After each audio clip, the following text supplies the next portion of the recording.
ভেঙেছে, এই দিক দিয়ে ঢুকে ওই বাক্সটা শুদ্ধ নিয়ে চলে গেছে। স্যার দেখুন ছেড়ে দেখুন এটা দিয়ে ঢুকেছে, প্রথমে তো ঢুকেছে এটা দিয়ে, তাই না?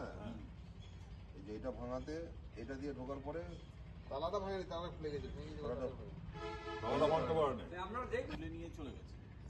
গোদরেজের বাক্সটা হচ্ছে ভারী, মোটামুটি কত হয়ে গেছে, অ্যামাউন্ট গেছে 40-50 হাজার টাকা। মানে তাহলে প্রণামী বাক্স একটা দুটা।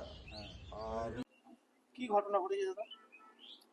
আজকে সকাল 6টার সময় আমার এখানে যে থাকে কেয়ারটেকার বা সিকিউরিটি, তা সে ফোন করে বলল যে কাল রাত্রে চুরি হয়েছে। এর আগে একটা এইরকম ছোটখাটো ঘটনা হয়েছিল। আমরা একটা কাঁচের প্রণামী বাক্স তৈরি করেছিলাম বাইরে রাখার জন্য, অনেকে জুতো পরে ওঠে না বলে মন্দিরে, তাদের জন্য, তারা কোথায় দান দেবে। তো সেইটা আগে আগে একবার চুরি হয়েছিল ভেঙে।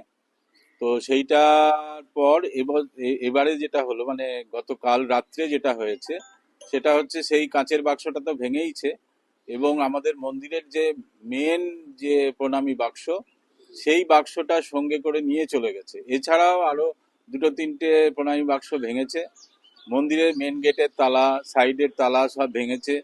মন্দিরের যে ঝান্ডা, সেই রড ব্যবহার করেছে এই গেট ভাঙার জন্য।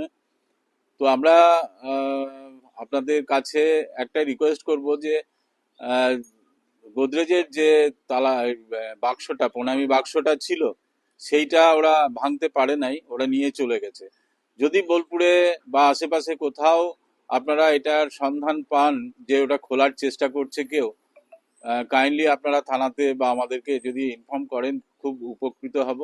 তার কারণ হচ্ছে একটাই, যে সুরতেশ্বর শিব মন্দির, আমরা এই কমিটির লোকজন আপ্রাণ চেষ্টা করছি এই জায়গাটাকে কিভাবে আরো উন্নত করা যায়। আমাদের সকলের প্রচেষ্টাই কিন্তু আজকের যা রূপ আপনারা দেখতে পাচ্ছেন, এবং সেটা কিন্তু আপনাদের সকলের সহযোগিতায়, ভালোবাসায় কিন্তু আমরা এই রূপ দানটা করতে পেরেছি। তো সেই জন্য আপনাদের কাছে, সকলের কাছে আমরা অনুরোধ, আপনারা একটু সচেষ্ট হন।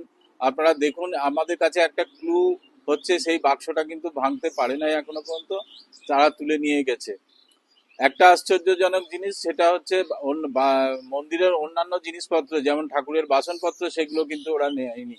ওদের একটাই উদ্দেশ্য ছিল টাকা।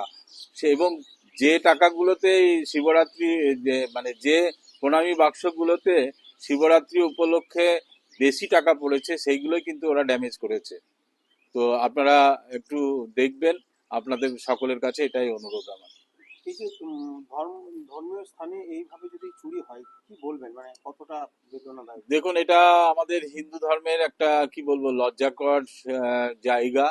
তার কারণ হচ্ছে আমরা এই পবিত্র জায়গায় কখনোই এই ধরনের চুরির আশা করি না। তা যারা করে তারা কি জন্যে করছে বা কিভাবে করছে, কি মানসিকতাই করছে আমাদের জানা নেই।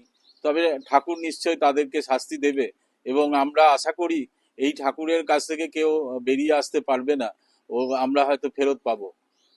পুলিশ এসেছিল? পুলিশকে ইনফর্ম করা হয়েছে, এখনো পর্যন্ত কিন্তু আসেননি।